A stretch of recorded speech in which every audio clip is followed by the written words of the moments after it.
Hello world, it's Birdo Prey 5 Qapla, and welcome to my review of Star Trek Lower Decks Season 2, Episode 3, We'll Always Have Tom Paris. And I'm going to be blunt. The first episode of this season was crap. The second episode of this season was awesome. And this episode is the hardest to review so far because it is neither awful nor particularly good. It's one of those mediocre episodes that really doesn't pull a lot of emotion. Leaves me asking a few more questions than I'd want. One of the most interesting is the return of Lieutenant Shax, the Bajoran Security Officer.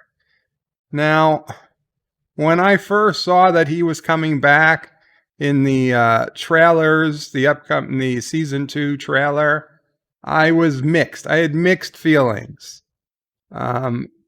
Obviously, one of my biggest high parts of Season 1 was the emotional death of Lieutenant Shax, and that they would actually go there and kill off a main bridge character in a way that very few Treks would have successfully done. I mean, the death of Lieutenant Shax had far more meaning to me than the death of Natasha Yar, who even in the show they admitted had a meaningless death. Tasha Yar, they just wrote her off, dead, gone. The beautiful Jadzia Dax from Deep Space Nine, again, a wonderful character, but a boring death. I mean, she just got zapped by a Pa-Wraith infused Gul Dukat. And she falls over and dies. And maybe it's with that spirit that I'm wearing a red shirt today, taking my life into my own hands by wearing my TOS red shirt. But we've not had powerful on-screen deaths in Trek, really. Spock, obviously, the most powerful, but he was back the very next movie. And in other Treks, again, they come back. So I understand they're going with the trope that when a main character dies, they almost always come back in Star Trek, and you don't usually get a great explanation as to why, although you get something, the Nexus, and they tease this, they joke about it, the Nexus, the Genesis device, and all different types of reasons given. Although, to be honest, disappointed. The guy is clearly Bajoran. He's a Bajoran security officer. They don't mention the prophets whatsoever. There is a Deep Space Nine mention, a couple of them in this episode, but nothing about the prophets or the emissary. So I think that was a big miss opportunity. They're trying to figure out now how Lieutenant Shax got back, transporter, future son from an alternate timeline, trapped in the Nexus, time ribbon, and it says this stuff always happens. And he's like, but they don't tell us because we're lower decks. So, but Rutherford says he's got to figure out how it happened. And spoiler alert, he does. But also, spoiler alert, it is not something we get the full answer to. Only he gets the full answer to. And it's a bit disappointing. And so we got our A and B plots here. I'd say our B plot is Rutherford trying to find out how Shax came back to life. The A plot is Tendi and Mariner go on their first mission together. They realize they've never been on a mission. And he says, yeah, this was really some sort of glaring omission. And she's like, I don't know. It's like, I'm always paired up with Rutherford. You're always paired up with Boimler.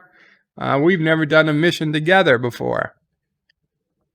I guess the C plot or whatever is Boimler trying to get his Tom Paris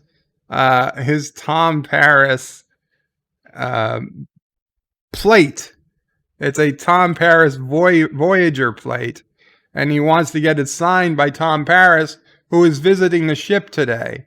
And the problem is that the ship, the Cerritos, doesn't recognize him as a crew member yet, for whatever reason.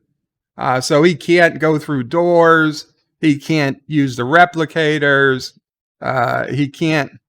He's having trouble. Now, for whatever reason, he refuses to take help from anyone. Like Jet over there tried to give him some help, and he refuses to even let somebody open the door for him. Just because they need that for plot reasons. So he decides to go through a Jeffries tube, and he has a big adventure trying to get to the bridge, which he'll eventually get to, but there'll be a big to-do for that. So Tendi and Mariner are on a mission to get something out of storage for Dr. Tana. Dr. Tana is clearly, I thought she had fleas, and she sends Tendi to go get a family heirloom from a storage locker on Qualor 2. Now, although Qualor 2 looked like the planet from Star Trek Picard, where they landed with the bars and the pirates and the Bolian and a bar called Quark Bar, now Qualor 2 is a different planet, but it was actually a planet from Star Trek The Next Generation. It was the planet that had the storage facility in orbit, the one where they stole the Vulcan shuttle, and the guy who was in charge of the waste depot up there was very surprised that anything was missing. That was the whole unification parts 1 and 2, while Picard was with Data and Spock on Romulus. Riker was taking the Enterprise, trying to figure out what happened to these Vulcan ships, and they went to Qualor 2. Now, we never saw the planet, but apparently the planet is a party planet. Bars and restaurants and raves and apparently storage. So they get this thing out of storage. Basically, it's like they say that once a year, Caitians go into heat, like Vulcans go into Ponfar, and she's bringing this thing back to Dr. Tana, which looks like they think it's some type of Caitian sex toy. Again, there's a big to-do over it. They break it. Of course, they do, because they're irresponsible. Whatever. They're going to make it on time. They think they're going to make it on time. There's always problems. Mariner talks about how she used to be posted to DS9. And Tendi's like, I never knew you were posted to DS9. The entire episode, Mariner tells about things of her life that Tendi never knew. Tendi talks about things of her life that Mariner never knew. And they realize they really weren't really friends before. They were just co-workers. But, by the time they become friends. So Rutherford was right about to ask how Shax came back to life when another lower deck, a junior officer, asked Shax, how did you come back to life? He's like, you were dead. How did you get back to life? And then everybody goes, it's like, that's very inappropriate. Report for reassignment. And And now Rutherford, they're like, what are you going to ask, Rutherford? So he just makes up a question off the top of his head that they were talking about racquetball earlier. So now Rutherford doesn't know how to ask what happened to Shax. And again, the fact that Shax is back, it's a down point for me. Shax's sacrifice made season 1 of Lower Decks mean something more to me. And the fact that they bring him back now in season 2, episode 3 of season 2, I don't know. It just feels dirty. It feels dirty. I get what they're trying to say. Yeah, people don't stay dead in Star Trek, but it's just not the same. When people do stay dead, Jadzia, it means something. This cheapened his death now. It cheapened all of season 1. It doesn't ruin it, but it cheapened it. So I don't like it. Further, later in the episode, the Tamarian is still on the bridge. So for the time being, it seems like we have 2 chiefs of security on the episode. Now I don't know if they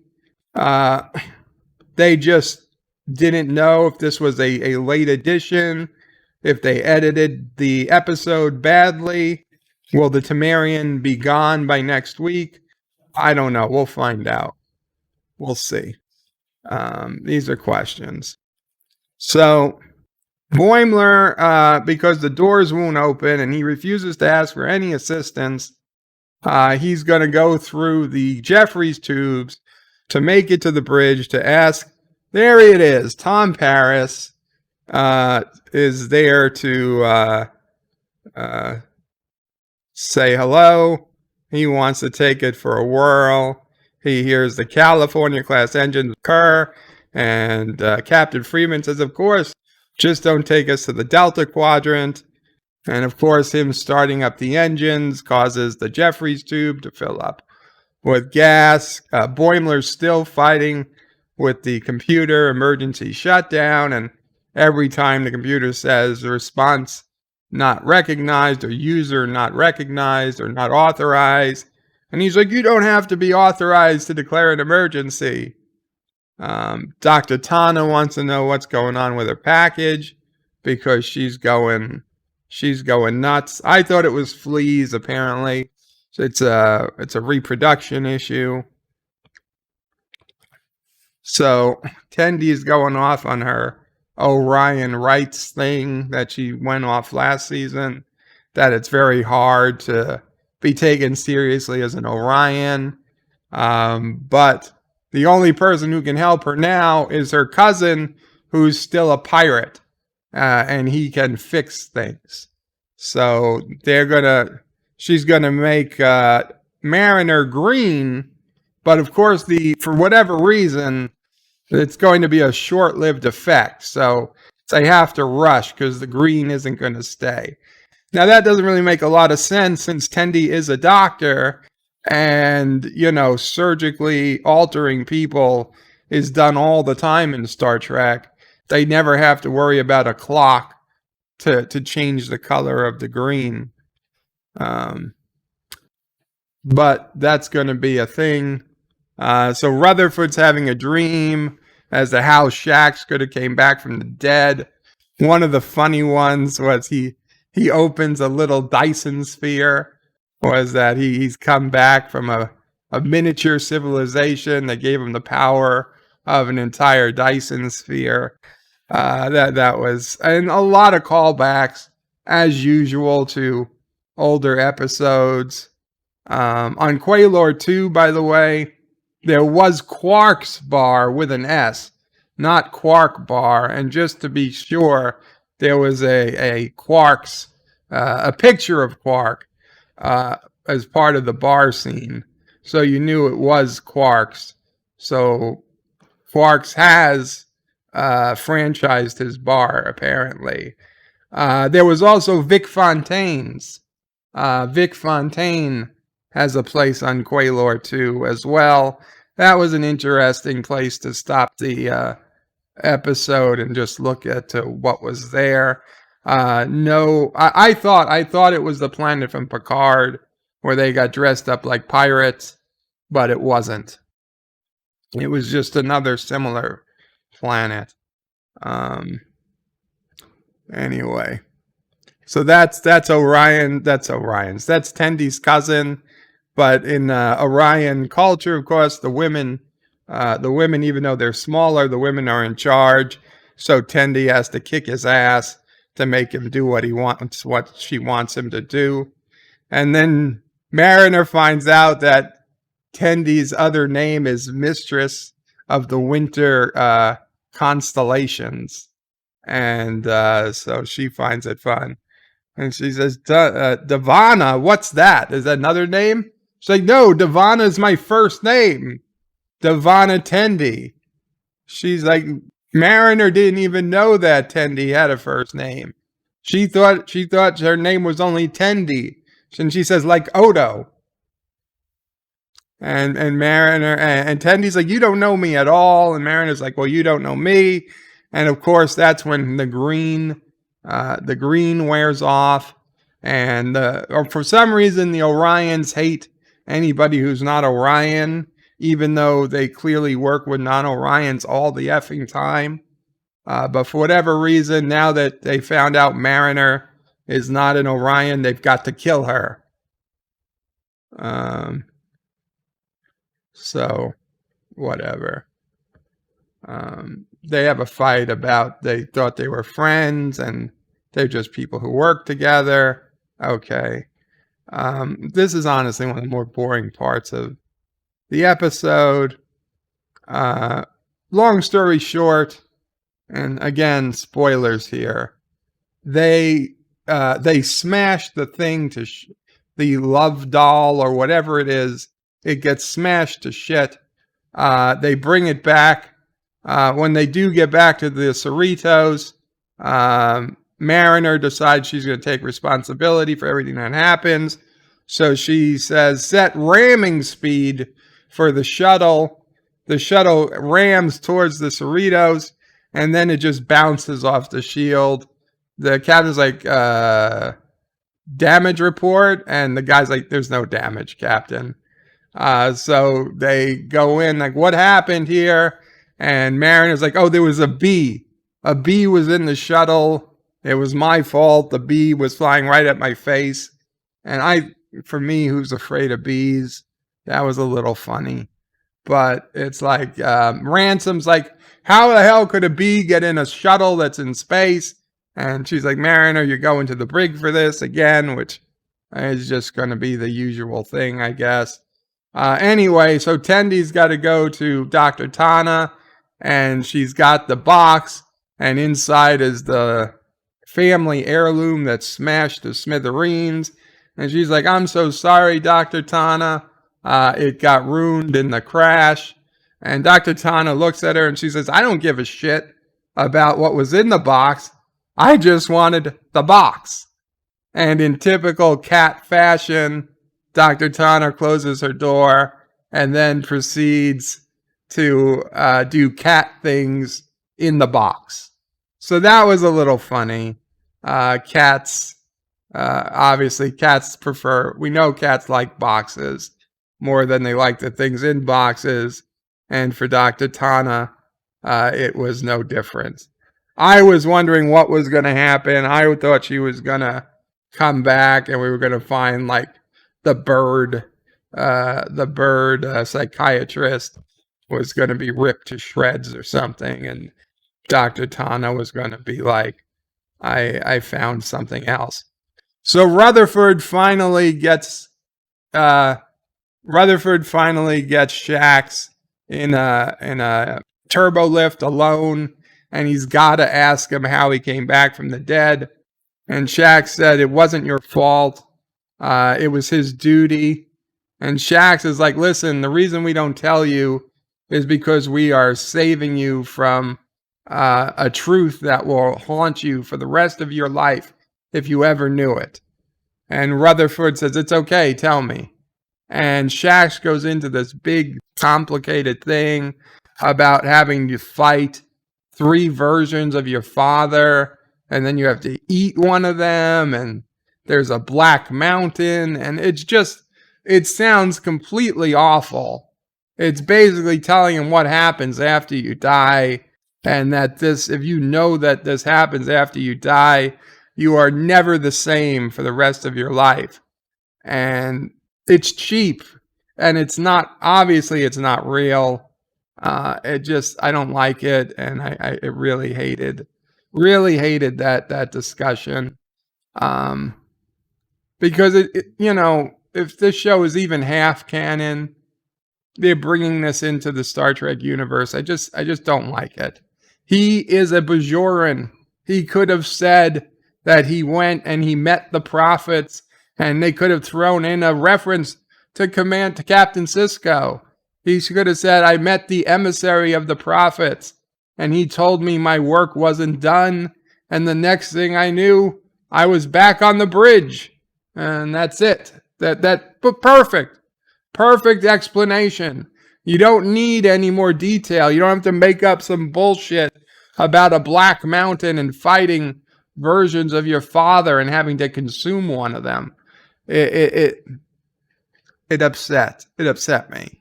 I was a big downer to this episode. So anyway, when Boimler finally makes it to the bridge, he's been burned and inhaled a bunch of fumes, and he's delirious. Anyway, he comes down to the bridge. He falls through the Jeffries tube, and he looks like a Kazon. So Tom Paris jumps on him and yells, "Oh, it's a Kazon!" and starts punching out Boimler. I thought that was a little funny. But Boimler still never got Tom Paris to sign his plate. By the end of the episode, he says, he's going to have drinks with Tom Paris, so he's got a chance to still get his plate signed. And, of course, for some reason, even though the ship had started recognizing him again, it stopped recognizing. Oh, no. He thought the ship had stopped recognizing him, and then he was just trying to go through a wall instead of a door. But then, of course, the ship stopped recognizing him. So we don't know if he ever got his plate signed by Tom Paris or not. But there was he says, no more glitch. And so Mariner says, did you get your balls signed by Chakotay or whatever? He says, no plate by Tom Paris. He says, not a lot of people can say they got beat up by Tom Paris. So he's still got a chance for him to sign it. There he is. He's like, oh, no. And that's like, you're just trying to go through a wall. It's a wall with a seam. There's the door. Okay, so hopefully he gets his plate. Hopefully he gets his plate signed.